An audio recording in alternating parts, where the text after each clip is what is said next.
बच्चों, जैसे मैंने तुम लोगों से डिस्कस करा था कि मैंने एक ऑनलाइन सीरीज़ शुरू करी है फॉर बोर्ड एग्ज़ाम्स +1 एंड +2। देखो, अगर जो भी बच्चे 11th में जिन्होंने अच्छे से केमिस्ट्री नहीं की, वो मेरी साइड बाय साइड +1 की वीडियोस भी देखते रहें, और मैं साथ के साथ +2 की वीडियोस भी अपलोड करना स्टार्ट कर रही हूँ आज से। ठीक है? तो बच्चों, देखो, ऐसा नहीं है कि जैसे पैंडमिक चल रहा है ना, हालात ख़राब हैं, तो हम लोगों को ऐसा फील हो रहा है कि पेपर नहीं होंगे, ये नहीं होगा, वो नहीं होगा। तो इस चीज़ को ऐसे मत सोचो कि अगर पेपर नहीं होंगे देन व्हाट, है ना। हम लोगों की नॉलेज तो कहीं ना कहीं कम रह रही है ना, तो हम लोगों को पढ़ना तो है ही, है ना।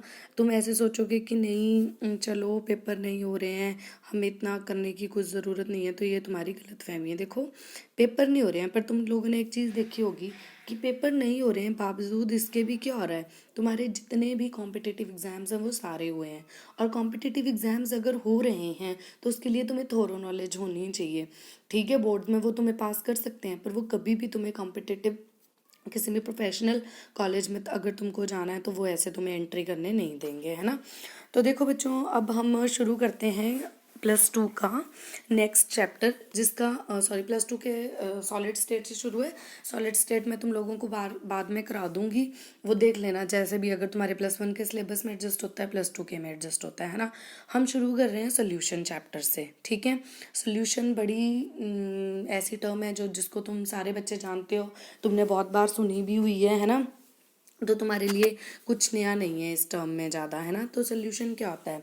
सोल्यूशन है एक होमोजेनस मिक्सचर 2 और मोर सब्सटेंसेस का, ठीक है, इन सेम और डिफरेंट फिजिकल फेजेस। क्या कहना चाहता है ये जनरली, कि मान लो दो कोई चीज़ें ले ली तुमने, शुगर ले लिया, वाटर ले लिया, है ना, उनको मिक्स कर दिया, सोल्यूशन बन गया। अब देखो, इसमें जो मेन चीज़ें आती हैं वो होती हैं सल्यूट एंड सॉल्वेंट, है ना। जो चीज़ हम कम अमाउंट में डालते हैं उसको क्या बोलेंगे? सल्यूट, और जो ज़्यादा अमाउंट में डालेंगे उसको बोलेंगे सॉल्वेंट। तो जब भी तुमने सल्यूट या सॉल्वेंट की बात करनी है तो तुमने हमेशा किस टर्म्स में निकालना है? हमेशा निकालना है एन की टर्म्स में। एन की टर्म्स का मतलब क्या है? N means number of moles, है ना। नंबर ऑफ मोल्स की टर्म्स में निकालोगे। नंबर ऑफ मोल्स कैसे निकालते हैं? तुम लोगों को पता है नंबर ऑफ मोल्स का फॉर्मूला क्या होता है? सबको पता है नंबर ऑफ मोल्स का formula N=2 given weight upon molecular weight, है ना। तो मान लो कि जैसे तुम्हें क्वेश्चन गिवन है कि तुमने 98 ग्राम ऑफ H2SO4 के नंबर ऑफ मोल्स बताने हैं, तो क्या करोगे? 98 ग्राम तो तुम्हें गिवन वेट हो गया, तो 98 को ऊपर लिख लोगे, गिवन वेट है, और डिवाइडेड बाय जो उसका मॉलिक्यूलर मास होगा वो भी कितना होता है? 98। तो कितना आ जाएगा? 1 मोल आ जाएगा, है ना। तो ये तो +1 में तुम सबने किया हुआ है, सबको पता है ये चीज़, है ना, इजीली। तो जब भी मैं बात कर रही हूँ कि जो कम अमाउंट में होता है वो सल्यूट होता है और जो ज़्यादा अमाउंट में होता है वो सॉल्वेंट होता है, तो मैं किस टर्म में कर रही हूँ? मैं टर्म कर रही हूँ always in number of moles की टर्म में। तुम सबको पता है कि हम केमिस्ट्री में जो भी बातें करते हैं वो जनरली किसकी टर्म में करते हैं? नंबर ऑफ मोल्स की टर्म में करते हैं ना। अब देखो, तुम्हारे पास स्टेट्स ऑफ मैटर तुम्हें पता ही है, सॉलिड, लिक्विड, गैस जनरली, है ना। तो solid solution, liquid solution, gases solution, ये किस चीज़ पे डिपेंड करेगा? जो सॉलिड सोल्यूशन है, लिक्विड सोल्यूशन है ना, ये किस पे डिपेंड करेगा? ये डिपेंड करेगा जो एंड में तुम्हारा फेज ऑफ सोल्यूशन बनता है। मीन्स क्या है इस चीज़ का? देखो, जैसे तुमने कोई सोल्यूशन बनाया, सॉलिड सोल्यूशन, मान लो तुमने एक सॉल्वेंट लिया जो क्या था? तुम्हारा सॉलिड था, और जो तुम्हारा सोल्यूट था वो लिक्विड था। तो एंड में अगर तो जो फेज है, सॉलिड बनती है तो सॉलिड सोल्यूशन होगा, अगर लिक्विड बनती है तो लिक्विड सोल्यूशन होगा। तो इस बेसिस पे 3 टाइप के सोल्यूशन होते हैं, है ना। Solid solution, liquid solution, gaseous solution. बच्चों, ये जो टेबल है ये है एनसीईआरटी का। एनसीईआरटी का बड़ा इंपॉर्टेंट टेबल है। नीट में, जेई में डायरेक्टली क्वेश्चन इसमें से पूछा जाता है, और नीट में तो बेसिकली पूछा जाता है। देखो, नीट का जो पेपर रहता है तुम्हारा वो जनरली ज़्यादातर थ्योरेटिकल क्वेश्चन पूछने के चांसेस उसमें ज़्यादा रहते हैं। जेई के पेपर की अगर हम बात करें तो जेई में जो क्वेश्चन पूछने के चांसेस होते हैं वो ज़्यादा उनकी अप्रोच रहती है, न्यूमेरिकल अप्रोच रहती है ना। तो देखो, नीट के लिए एनसीईआरटी, इवन जेई के लिए भी, इनऑर्गेनिक का तो बेसिकली कि एनसीईआरटी की हर एक लाइन, हर एक वर्ड अच्छे से पढ़ लो। अगर तुम लोग यही तैयारी अच्छे से करोगे तो तुम लोगों को इधर उधर भटकने की ज़रूरत नहीं पड़ेगी कि मैं फलानी जगह चला जाऊँ, इधर कर लूँ। एक बार अटेंटिव होके सारी वीडियोस सुनो, सारे lectures low, and you will get through. जैसे मान लो मैं तुम्हें एक टॉपिक कराऊंगी, अगले दिन उसके कुछ क्वेश्चन, नीट के कुछ क्वेश्चन तुम्हारे साथ यहीं पे इसी प्लेटफॉर्म पे डिस्कस करूंगी, ठीक है। अब देखो जो नेक्स्ट हमारे पास आ गया, तो इस बेसिस पे हम बोलते हैं कि सोल्यूशन, अच्छा एक तो क्लासिफिकेशन होती है कि कौन सा सोल्यूशन है। पहले हम कंपोनेंट के बेसिस पे भी बात कर लेते हैं, जैसे सोल्यूट है, सॉल्वेंट है ना, दो कंपोनेंट है तो कैसा सोल्यूशन होगा, वाइनरी। अगर तीन होंगे तो टर्नरी, चार होंगे तो क्वाटरनरी, है ना। सॉलिड सोल्यूशन देखो, अब सॉलिड सोल्यूशन जिसमें सॉल्वेंट हमेशा क्या होगा, सॉलिड होगा। लिक्विड सोल्यूशन जिसमें सॉल्वेंट लिक्विड होगा, और गैसियस जिसमें गैस होगा। सोल्यूट बदलते रहेंगे। तो ये जैसे एग्जांपल्स दिए हैं, सॉलिड सॉलिड का एलॉयज दिया है, लिक्विड सॉलिड का hydrated salts amalgam of HG with Na, ठीक है। ये मैं बोल रही हूँ, अगर तुम लोगों को ये क्लियर नहीं है तो मैं बोल के तुम्हें बता रही हूँ। गैस सॉलिड का एग्जाम्पल है dissolved gases in minerals. Solid liquid का है salt sugar solution in water. Liquid का है alcohol in water. Gas liquid का है aerated drinks oxygen in water. Solid gas का है iodine vapour in air. Liquid gas का है water vapour in air. Gas का है एयर। एयर का तो तुम्हें पता ही मिक्सचर ऑफ गैसेज है। अब देखो बच्चों कि अब हमारे पास depending upon the amount of solute, कितनी तुमने सॉल्वेंट के अंदर डाली है, हमारे पास दो टाइप के सोल्यूशन होते हैं। One is called unsaturated solution and other is called saturated solution. देखो अभी तुमने किसी गिलास में एक पानी ले लिया और उसमें एक चम्मच नमक का डाल दिया, वो घुल गया पूरा, है ना। पर अभी उसमें और भी डालो तो घुल जाएगा, ठीक है, घुल सकता है। मतलब ऐसा सोल्यूशन जिसके जो सॉल्वेंट के अंदर जो इंटरमॉलिक्यूलर स्पेसेस हैं वो पूरे के पूरे सोल्यूट ने ऑक्यूपाई नहीं किए हैं। देखो सोल्यूशन बनता कैसे है, सॉल्वेंट के अंदर इंटरमॉलिक्यूलर स्पेसेस होते हैं। हमें पता है सारी चीज मैटर है, लिक्विड भी मैटर है। मैटर है तो मैटर के अंदर इंटरपार्टिकल डिस्टेंस होता है या इंटरमॉलिक्यूलर डिस्टेंस होता है। उस इंटरमॉलिक्यूलर डिस्टेंस के अंदर जाके सॉल्वेंट के मॉलिक्यूल्स बैठ जाते हैं। जब वो सारे के सारे सॉल्वेंट के मॉलिक्यूल्स के इंटरमॉलिक्यूलर डिस्टेंस को ऑक्यूपाई कर लेंगे तो तब तुम उसमें और सोल्यूट डालोगे तो और वो ऐड नहीं हो पाएगा। तो ऐसा सोल्यूशन जिसमें तुमने सॉल्वेंट डाला और उसमें तुमने सोल्यूट ऐड किया, पर उसने सिर्फ आधे ही इंटरमॉलिक्यूलर स्पेसिस को क्या किया है, ऑक्यूपाई किया है, तो ऐसे सोल्यूशन को क्या बोलेंगे, अनसैचुरेटेड सोल्यूशन, ठीक है। नेक्स्ट हमारे पास आ जाएगा सैचुरेटेड सोल्यूशन। सैचुरेटेड सोल्यूशन क्या होता है, और ये जो मैं अनसैचुरेटेड, ये एक नॉर्मल गिवन टेम्परेचर पे, मान लो कि 25 डिग्री तुम लोगों को मैंने टेम्परेचर दे दिया तो मैं उस पर बात कर रही हूँ, ठीक है। नेक्स्ट बच्चों हमारे पास आ गया सैचुरेटेड सोल्यूशन। सैचुरेटेड सोल्यूशन क्या होता है, एक ऐसा सोल्यूशन किसी गिवन टेम्परेचर पे तुमने उसमें सोल्यूट डालते गए एक पॉइंट ऐसा आया, अब उसमें और घुलना बंद हो जाएगा, ठीक है। सुपर सैचुरेटेड एक सोल्यूशन होता है, वो क्या होता है, मान लो वो एक सैचुरेटेड सोल्यूशन बना, अब तुमने उसको हीट करना स्टार्ट कर दिया। हीट करने पे क्या होगा, जो सॉल्वेंट के इंटरमॉलिक्यूलर स्पेसेस होंगे वो एक्सपैंड हो जाएंगे। तो पहले कम सोल्यूट अंदर जा रहा था, अब ज़्यादा सोल्यूट अंदर जाना स्टार्ट हो जाएगा। तो जो ज़्यादा सोल्यूट अंदर जाना स्टार्ट हो जाएगा उसकी वजह से क्या होगा, जितना उसमें डलना चाहिए था और ज़्यादा, तो ऐसे सोल्यूशन को बोलेंगे हम सुपर सैचुरेटेड सोल्यूशन, ठीक है। तो यहाँ तक सबको समझ आ गया। देखो हमने क्या क्या पढ़ लिया है इसमें, हमने टाइप्स ऑफ सोल्यूशन पढ़े, on the basis of components हो सकते हैं, on the basis of solvent कैसा है, सॉलिड है, लिक्विड है या फिर गैसियस है ना। Next on the basis of amount solute की तुम कितनी डाल रहे हो, सैचुरेटेड सोल्यूशन है, सुपर सैचुरेटेड सोल्यूशन है या फिर अनसैचुरेटेड सोल्यूशन है। नेक्स्ट बच्चों जो इसमें टर्म आएगी वो आएगी सॉल्युबिलिटी। सॉल्युबिलिटी क्या होती है, maximum amount of A solute जो तुम घोल सकते हो किसके अंदर, किसी सॉल्वेंट के अंदर किसी गिवन टेम्परेचर पे, वो हम उसको क्या बोलते हैं, उसकी सॉल्युबिलिटी बोलते हैं। जनरली मान लो मैंने 100 ग्राम पानी ले लिया तो मैं देखना चाहती हूँ कि इसके अंदर मैं कितना नमक डाल सकती हूँ या कितनी शुगर डाल सकती हूँ। सॉल्युबिलिटी देखो किन किन चीज़ों पे डिपेंड करती है, बहुत इंपॉर्टेंट है, very very important, nature of the solute. मान लो तुमने कोई भी सॉल्वेंट लिया, अगर तुमने जो सॉल्वेंट है, अगर सॉल्वेंट की नेचर्स और सोल्यूट की नेचर सेम होएगी तो जल्दी घुलेगा, ठीक है। अब देखो कई चीज़ें होती हैं, जैसे मान लो बड़ी बार हम देखते हैं जैसे पेंट होता है, पेंट को अगर तुम पानी से रब करने की कोशिश करो वो कभी नहीं निकलता क्योंकि वो उसमें डिजॉल्व नहीं करता है। पर पेंट को अगर तुम केरोसिन ऑयल से निकालने की कोशिश करो ना, वो एकदम से निकल जाता है, ठीक है। तो ये तो तुम्हें पता ही है, अब तुम लोग +1 में पढ़ के आए हो ये चीज़ें कि जो पोलर और नॉन पोलर है ना, पोलर नॉन पोलर बर्ड से तुम लोग वाकिफ हो बहुत ज़्यादा। तो जैसे अगर पानी, पेंट क्या है, एक ऑर्गेनिक कंपाउंड है, और ऑर्गेनिक कंपाउंड जनरली क्या होते हैं, नॉन पोलर होते हैं, ठीक है। और पानी क्या है मेरे पास, पोलर कंपाउंड है।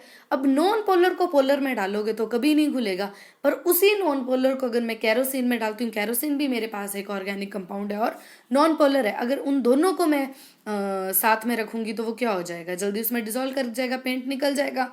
तो देखो इसका क्या मतलब है कि like dissolves like, always like dissolves like, है ना। ऐसा होता है हमारे पास, जैसे हमारे दोस्त कौन बनते हैं, वही बनते हैं ना जिनके विचार हमारे से मिलते हैं, जिनके साथ हमें, जो हमारे जैसी बातें करते हैं, है ना। मान लो मैं किसी चीज़ पे अग्री कर रही हूँ कि नहीं नीट के लिए पढ़ना पड़ेगा, बहुत पढ़ना पड़ेगा, एक बंदा कह रहा है नहीं नहीं ऐसे हो जाता है, तो उससे तुम्हारी दोस्ती कभी नहीं होगी। तुम्हारी किसके साथ होगी, उसी के साथ हो जाएगी। दूसरा बंदा बोलेगा कि हाँ यार नहीं सही कह रहा है, पढ़ना पड़ता है बहुत ज़्यादा, है ना, समझ रहे हो। नेक्स्ट आ गया नेचर ऑफ द सॉल्वेंट, वो तो बात है ही है, नेचर ऑफ द सोल्यूट पे करेगा तो नेचर ऑफ द सॉल्वेंट पे करेगा।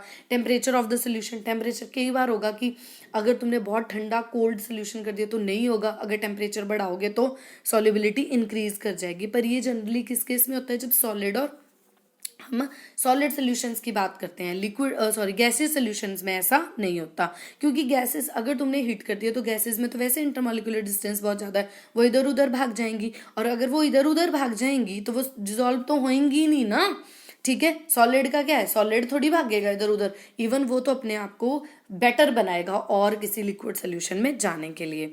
हाँ, pressure in case of gases, अब तुम सॉलिड पे प्रेशर लगाओगे तो वो घुलेगा थोड़ी, पर गैसेस पे प्रेशर लगाओगे तो वो घुल जाएंगी। क्यों, क्योंकि तुम उनके पार्टिकल्स को पास ला रहे हो और उनको घुलने के लिए मजबूर कर रहे हो, ठीक है। तो देखो प्रेशर का इफेक्ट ऑलवेज गैसेस पे होता है, टेम्परेचर का उल्टा इफेक्ट है। अगर मैं बात करूं तो सॉलिड के केस में, अगर तुम सॉलिड किसी सॉल्वेंट में डिसॉल्व करना है तो मैं कह रही हूँ टेम्परेचर बढ़ाओगे तो सॉल्युबिलिटी इंक्रीज होगी, पर गैसेस के केस में डिक्रीज होगी, ठीक है। अब देखो बच्चों, नेक्स्ट इसके ऊपर एक लॉ दिया था, हेनरी एक साइंटिस्ट थे, उन्होंने लॉ दिया था, उन्होंने बोला था, तो उन्होंने उसको हेनरीज लॉ बोलते हैं, उन्होंने बोला था जो partial pressure of the gas है in vapour phase is proportional to the mole fraction of the gas in the solution and is expressed as P is equals to KH into x. यहाँ पे जो KH है वो क्या है, वो है हेनरीज कांस्टेंट, ठीक है। और वो कहना चाहते हैं कि जितनी KH की वैल्यू बड़ी होगी उतनी ज़्यादा सॉल्युबिलिटी होगी गैस की। ये कहना चाहते थे कि पार्शियल प्रेशर, कि तुम जितना प्रेशर गैस के ऊपर लगाओगे वो उतना ही मास उसका क्या होगा, डिजोल्व होता जाएगा, ठीक है। ये जैसे देखो, मान लो तुमने जैसे तुमने एक वो ले लिया, क्या ले लिया, एक बाउल ले लिया, ठीक है।